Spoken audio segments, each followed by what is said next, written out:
Hi friends, ఎన్నో జీవజాతులు మనకన్నా ముందు ఈ ప్రపంచంలో ఉన్నాయని మనం చదువుకున్నాం. చరిత్రకారులు చెప్పిన వాస్తవం కూడా అదే. కొన్ని జాతులు అంతరించిపోవటం, మరికొన్ని ఉద్ధరించబడడం, ఇవన్నీ కూడా ప్రకృతి ఎప్పటికప్పుడు సమతుల్యంగా చూసుకునే వ్యవహారాలు. అయితే దీనికి కారణం ఏంటి? అసలు ఎందుకిలా జరుగుతుంది? మనకన్నా ముందు ఏ జాతులు మన భూమిని పాలించాయి? ఈ వీడియోలో తెలుసుకుందాం. ఎక్స్టింక్షన్, అంతరించిపోవటం, నాశనం అవటం లేదా వినాశనం. ఈ మాట ఆలోచించే వ్యక్తులు చాలా స్మార్ట్గా ఉంటారు. ఈ మాట వినగానే గుండెల్లో ఒకలాంటి భయం మొదలవుతుంది. మానవ జాతి ఇంతగా పెరిగిపోవడానికి కారణం మరే ఇతర జాతి కూడా మనల్ని నాశనం చేయలేకపోవటమే. కానీ ఎందుకో ఈ మాట వింటేనే కొంచెం భయంగా కూడా అనిపిస్తుంది. ఒక్కసారి ఊహించండి, ప్రపంచం మొత్తం మనం మాత్రమే ఒంటరిగా ఉంటే ఎలా ఉంటుంది? అమ్మో, ఇంకేమైనా ఉందా? అసలు ఆ ఊహే చాలా భయంకరంగా ఉంది కదా. ఈ ప్రపంచంలో చాలా జాతులు ఇప్పటికీ అంతరించిపోయాయి, లేదా కొన్ని జాతులు చివరి తరం బహుశా ఇప్పుడు నివసిస్తూ ఉండవచ్చు. భూమి మీద చాలా జీవజాతులు అంతరించిపోయిన ఘటనలు మీరు వినే ఉంటారు. అందులో అతిపెద్ద విషయం డైనోసార్లు అంతరించిపోవటం. ఇలాంటి వినాశనాలు చాలా జాతులు అంతరించిపోవడానికి కారణమయ్యాయి. అసలు ఈ ఆలోచనకే ఒళ్ళు గగురు పొడుస్తుంది. ఈ నాశనంలో కొన్ని కోట్ల జీవజాతులు అంతరించిపోయాయి లేదా చనిపోయాయి. అయితే డైనోసార్ల కన్నా ముందు కొన్ని వినాశనాలు కూడా జరిగాయి. అప్పుడే కొన్ని జాతులు అంతరించిపోయాయి. అయితే అవి ఏ జీవజాతులు, ఎలా అంతరించిపోయాయి, ఎలా వినాశనానికి గురయ్యాయో తెలుసుకుందాం. అసలు డైనోసార్ల కన్నా ముందు మన భూమి ఎలా ఉండేది? ఎటువంటి జీవజాతులు నివసించే వాతావరణం ఉండేది? మనం ఇప్పుడు భూమిని నలువైపులా చూస్తే ప్రశాంతమైన వాతావరణం కనబడుతుంది. కానీ జీవించడానికి ఉపయోగం లేకుండా మన భూమి ఉండేది అంటే మీకెలా అనిపిస్తుంది? ఇప్పటికీ కొన్ని కోట్ల సంవత్సరాల క్రితం భూమిపై జీవితం మొదలైంది. 1.5 బిలియన్ సంవత్సరాల పూర్వం భూమి రూపురేఖలు చాలా భిన్నంగా ఉండేవి. విశ్వంలో జరిగిన కొన్ని విస్ఫోటనాలు దీనికి కారణం.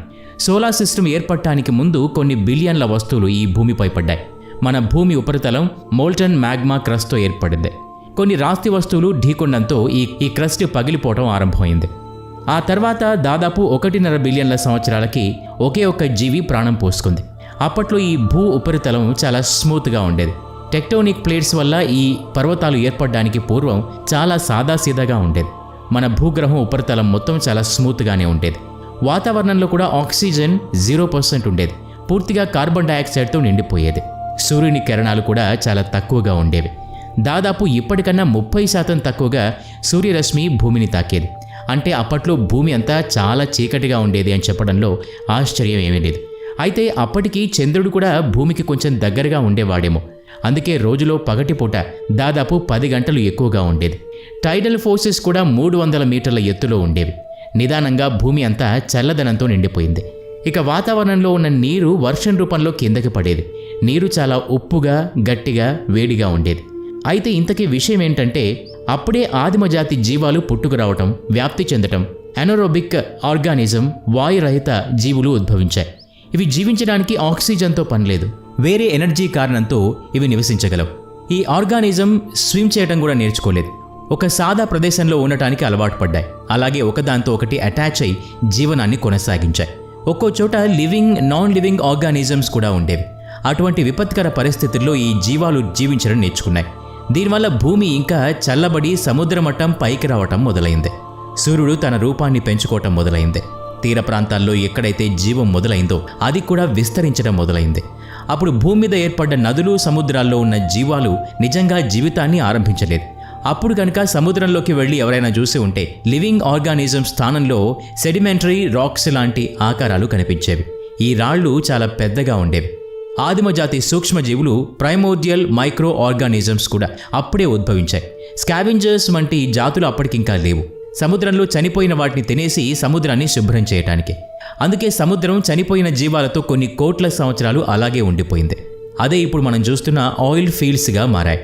3.5 బిలియన్ సంవత్సరాలకు పూర్వం ఒక జీవజాతి ఉద్భవించింది. అదే భూమి రూపురేఖల్ని మార్చేసింది. బ్యాక్టీరియా లాంటి కొన్ని సూక్ష్మజీవులు ఫోటోసింథసిస్ ప్రక్రియను మొదలుపెట్టాయి. ఎనరోబిక్ ఆర్గానిజమ్స్కి ఆక్సిజన్తో పనిలేదు. కానీ మిగిలిన ఆర్గానిజమ్స్ ఆక్సిజన్ని ఉపయోగించి జీవిస్తూ వాటిని పునరుత్పత్తిని పెంచుకోవడంలో ఎనరోబిక్ ఆర్గానిజమ్స్ దాదాపు అంతరించే స్థాయికి చేరుకున్నాయి. దీనినే ద గ్రేట్ ఆక్సిడేషన్ ఈవెంట్గా పేర్కొంటారు. వీటి శిలాజాలు, ఫాసిల్స్ ఇప్పుడైతే మనం చూడలేం, కానీ కొన్ని బిలియన్ సంవత్సరాల కాలం ఇవి అంతరించడానికి పట్టిన సమయం. ఇప్పుడు మన భూమి మీద మీథేన్ ఎక్కువ శాతం ఉంది. అందుకే ఉష్ణోగ్రత కూడా రోజు రోజుకు పెరిగిపోతూ ఉంది. మీథేన్ తగ్గుతూ ఉండడం వల్ల ఉష్ణోగ్రత తగ్గుముఖం పట్టడం స్టార్ట్ అయింది. ఇలా జరగడం హ్యూరేనియన్ గ్లేషియేషన్కి కారణమైంది. ఇది 2.5 బిలియన్ సంవత్సరాల పూర్వం మొదలై 3 బిలియన్ సంవత్సరాల దాకా కొనసాగింది. దానివల్ల మన భూమి ఒక పెద్ద మంచు ముద్దలా మారిపోయింది. అంటే దాదాపు భూమికి తన వేడిని తగ్గించుకోవడానికి 1.5 బిలియన్ సంవత్సరాల కాలం పట్టింది. ఒక లావా మంచుగా మారటానికి అంత సమయం పట్టింది. ఆ తర్వాత 4-5 మిలియన్ సంవత్సరాలకి ఈ లివింగ్ ఆర్గానిజమ్స్ అన్నీ ఈక్వేటర్ దగ్గర తీర ప్రాంతాలకు చేరి నివసించడం మొదలుపెట్టాయి. ఆ తర్వాత చాలా ఖండాలున్నాయి. వాటి సంగతి ఏంటి? అక్కడ జీవితం ఎలా మొదలైంది? అక్కడ పూర్తిగా జీవించగలిగే వాతావరణం ఒక్కసారే ఆరంభమైందని చెప్పలేం. కాకపోతే ఒక ఆసక్తికరమైన విషయాన్ని గుర్తుంచుకోవాలి. అక్కడ భూమి మీద ఖనిజాలు ఓర్స్ లాగా మారటం మొదలైంది. ఒక దశలో భూమి మొత్తం ఆ ఖనిజాలతో ఏర్పడ్డ రాళ్లు, గ్లేషియర్స్, పర్వతాలుగా మారటం కూడా మొదలైంది. కొంచెం ఊహించడానికి కష్టమైన 500 మిలియన్ సంవత్సరాల తర్వాత మన ప్లానెట్ కొంచెం మార్స్ లాగా అనిపిస్తోంది. కానీ మన భూమి మీద ఉన్న జీవాలు చాలా అదృష్టవంతులు. సూర్యుడు చాలా ప్రకాశవంతంగా వేడిగా మారిపోయాడు. ఆ వేడికి ఐస్, గ్లేషియర్స్ కరగడం కూడా మొదలైంది. అక్కడే ఫానరోజియన్ పీరియడ్ కూడా మొదలైంది. ఈ పేరుకి అర్థం మనకి కంటికి కనిపించే జీవులు ఉద్భవించడం అన్నమాట. కొన్ని జీవజాతులు అంతరించిపోవటం, కొన్ని జీవజాతులు ఉద్భవించడం జరిగింది. అప్పటికీ ఖండాలు ఇంకా ఏర్పడలేదు. కానీ గోండ్వానా పేరుతో ఒక ఖండం మాత్రం ఉండేది. అంటే ఈరోజు ఒకవైపు Africa, Antarctica, South America, Australia, Indian పెనిన్సులాతో మరోవైపు కలిసి ఏర్పడింది. 444 మిలియన్ సంవత్సరాల పూర్వం వరకు చెప్పుకోదగ్గ జీవజాతి భూమి మీద లేదనే చెప్పాలి. కేవలం మాసెస్ మాత్రమే భూమి మీద ఎక్కువగా డామినేట్ చేసేవి. మొట్టమొదటగా చెట్లు టైడల్ ప్రాంతాల్లో, తీరాల్లో, నదుల మధ్య ఏర్పడ్డాయి. మెరీనియన్ సముద్ర జీవజాతులు అనేక రకాలుగా ఉద్భవించాయి. వాటిలో నుంచే కొత్త జీవజాతులు పునరుత్పత్తి అవ్వడం మొదలైంది. అయితే తీర ప్రాంతాల్లో వాటి ఉనికిని సృష్టించుకోవడం మొదలుపెట్టాయి. సముద్రం లోపల ఉన్న జీవజాతులు ఫోటోసింథసిస్ ప్రక్రియతో వాటి ఆహారం అవే తయారు చేసుకోవడం మొదలైంది. సముద్రంలో 10 మీటర్ల అడుగున ఈ జీవాలన్నీ వాటి ఆహారం తయారు చేసుకొని జీవించడం కొనసాగించాయి. అయితే అంతకన్నా లోతుగా మాత్రం అవి వెళ్ళలేకపోయాయి. అయితే అప్పటి పరిస్థితుల్లో దాదాపు 100 మీటర్ల లోతు వరకు ఈ జీవాలు ఫోటోసింథసిస్ ఉపయోగించి వాటి ఆహారాన్ని తయారు చేసుకోగలవు. 420 మిలియన్ సంవత్సరాల నుంచి 380 మిలియన్ సంవత్సరాల తర్వాత డీకంపోజర్స్ ఉద్భవించాయి. ఇవి చనిపోయిన జంతువులను తినేసి సముద్రాన్ని శుభ్రంగా ఉంచే ప్రక్రియ మొదలుపెట్టాయి. ఆ తర్వాత కార్బోనిఫెరాన్స్ పీరియడ్ స్టార్ట్ అయింది. 398 నుంచి 299 మిలియన్ సంవత్సరాల సమయం అది. అప్పటి నుంచి ట్రోపికల్ ఏరియాలో పచ్చదనంతో నిండిపోయిన చెట్లతో భూమి అంతా విస్తరించింది. ఎందుకంటే అప్పటికి భూమి మీద డీకంపోజ్ చేసే ఎటువంటి జీవజాతులు లేవు. అందుకే భూమి మొత్తం పచ్చదనంతో కూడుకున్న చెట్లతో, అలాగే మాసెస్తో నిండి ఉంది. ఇక పెద్ద పెద్ద చెట్లలో ఉన్న న్యూట్రియంట్స్ అన్నీ వాటిలోనే దాచుకోవడం జరిగింది.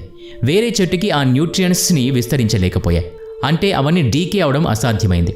ఇక్కడ మనకు ఉపయోగపడే అంశం ఒకటి ఉందని చెప్పాలి.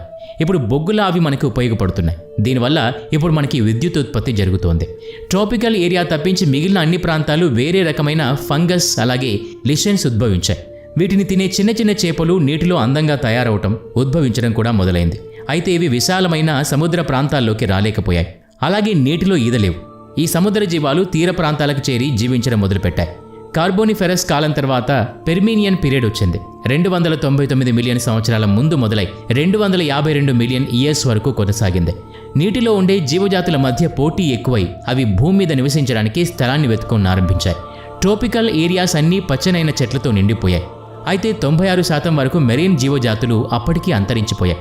73% భూమి మీద నివసించే జాతులు కూడా చనిపోయాయి. అయితే ఇప్పటి వరకు ఇలాంటి వినాశనం ఎవరూ చేయలేకపోయారు, ఇక చేయరు కూడా. అది ప్రకృతికి మాత్రమే సహజంగా వచ్చిన పద్ధతి. పెర్మియన్ పీరియడ్ తర్వాత ట్రియాసిక్ పీరియడ్ వచ్చింది. మెసోజోయిక్ ఈరా ముందు వచ్చిన కాలం ఇది. ఈ కాలంలో కాంతి ఎన్నో రకాలుగా కనిపించడం మొదలుపెట్టింది. అంటే సముద్రం లోపల నీలిరంగు, అలాగే అక్కడ ఆ చెట్టు పుట్టలు అన్నీ పచ్చని రంగు, మిగతా భూమి అంతా రకరకాల రంగులతో చాలా అందంగా కనిపించేది. ఇక సముద్రంలోని జీవజాతులన్నీ ఇంకా లోపలికి వెళ్ళటం మొదలుపెట్టాయి. వాటి ఆహారం కోసం, అలాగే వాటి జీవితం కోసం పోటీ పట్టం, పోరాటాన్ని చేయటం కూడా మొదలుపెట్టాయి. 68 మిలియన్ సంవత్సరాల వరకు ఈ కాలం సాగింది. ఈ కాలంలో ముఖ్యమైనది జురాసిక్ యుగం, క్రిటేషియస్ యుగం. ఇప్పుడు మీకు అర్థమైంది కదా, ఈ కాలంలోనే ప్రపంచంలో అతి భయంకరమైన డైనోసార్లు ఉద్భవించాయి. డైనోసార్స్ 160 మిలియన్ సంవత్సరాల వరకు ఈ భూమి మీద రాజ్యాన్నేలాయి. మరే జీవజాతుల్ని బ్రతకనివ్వలేదు. ఇది చూసేనేమో ఒకవేళ భగవంతుడి ఒక పెద్ద ఉల్కా లాంటి రాయిని ఈ భూమి మీదకు వదిలాడని చెప్తారు. దానివల్లే డైనోసార్ జాతి అంతరించిపోయింది. ఆ తర్వాత కాలమంతా ఇక ఇప్పుడు మనం చూస్తున్న మనిషి ఉద్భవించిన కాలం. ఎన్నో పరిణామాల తర్వాత కొన్ని వేల సంవత్సరాల నుంచి మనిషి మాత్రమే ఈ భూమి మీద నివసించి తనకు కావలసిన వనరుల్ని సమకూర్చుకుని మిగిలిన జాతిని కూడా రక్షించుకుంటూ జీవితాన్ని కొనసాగించుతున్నాడు. అయితే ఇది ఎంతవరకు కొనసాగుతుందో, ఎప్పుడు అంతరించిపోతుందో ఎవరికీ తెలియదు. ఈ వినాశనం మన వినాశనానికి దారి తీస్తుందా, అది కూడా ఎవరు చెప్పలేరు. మన మీద కూడా భగవంతుడు ఇంకేదైనా రాయి వేసి ఈ ప్రపంచాన్ని అంతం చేస్తాడా, లేక ఏదైనా ఉల్క మన మీద పడి మనం అంతరించిపోతామా, లేక మనిషి చేసుకుంటున్న స్వయంకృత అపరాధాలు మన నాశనానికి కారణమవుతాయా? ఏది ఏమైనా మన భూమి ఉన్నంతకాలం కొన్ని కొత్త జాతులకి స్థానం ఎప్పుడూ ఉంటూనే ఉంటుంది. మనం ప్రకృతిని రక్షిస్తే ప్రకృతి కూడా మనల్ని రక్షిస్తుంది అనేది నిజం. ఈ వీడియో నచ్చినట్లయితే లైక్ చేయండి, షేర్ చేయండి. ఇలాంటి మరిన్ని వీడియోస్ కోసం ఈ ఛానల్కి సబ్స్క్రైబ్ చేసుకొని బెల్ ఐకాన్ మీద క్లిక్ చేయండి. నెక్స్ట్ వీడియోలో మళ్ళీ కలుద్దాం. Thanks for watching.